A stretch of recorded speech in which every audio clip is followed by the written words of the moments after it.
Hello friend, સ્વાગત છે તમારું મહાવીર ઓટો લિંકની અંદર. અત્યારે આપણી પાસે આવેલી છે ઓલ મોડલની સેન્ટ્રો છે.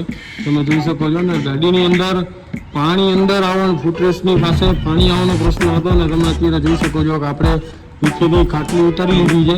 ખાટલી ઉતારીને એન્જિન આખું આપણે ચેન ડંપા ઉપર રાખેલું છે અને નીચેની સાઈડમાં આપણે ઘણું રસ્ટિંગ થઈ ગયું હતું. તમે અંદર જોઈ શકો છો. આના હિસાબે જે આ હોલ રહ્યા ને આના હિસાબે અંદરની સાઈડ પાણી આવતું હતું. સો આપણે આ નીચેથી બધી ખાટલીનો ભાગ રહ્યો આખો ખોલીને ત્યારબાદ વર્ક કરવામાં આવે છે. તમે જોઈ શકો નીચે કેટલું ડેમેજ છે.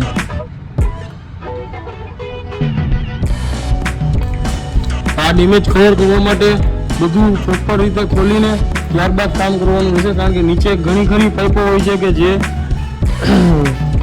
મોટા અકસ્માત કરવાનું કારણ બને છે. જેના હિસાબે આપણે પ્રોપર વર્ક કરવા માટે જ આ બધું પ્રોસેસ કરી છે. અને આ ખાટલી આપણી કાઢી લીધી છે, એન્જિનને સાઈડમાં કરી નાખી અને પાઇપો બધી સાઈડમાં કરી નાખી છે. ત્યારબાદ આપણે એને આગળ પેચ વર્ક કરવાનું છે. તો બીજે ક્યાંય તમે તમારી ગાડીમાં કોઈ બી જગ્યાએ કામ કરાવો તો આ વસ્તુનું ધ્યાન રાખવું અને પ્રોપર કામ કરવા માટે તમારે નીચે ખોલીને ત્યારબાદ જ એને કામ કરવાનું રહેશે. અને જો આ ઇન્ફોર્મેશન વિડીયો તમને લાગ્યો હોય તો તમારા ફ્રેન્ડ્સને શેર કરજો અને લાઈક, શેર અને સબસ્ક્રાઈબ કરવાનું ભૂલતા નહીં. સારા.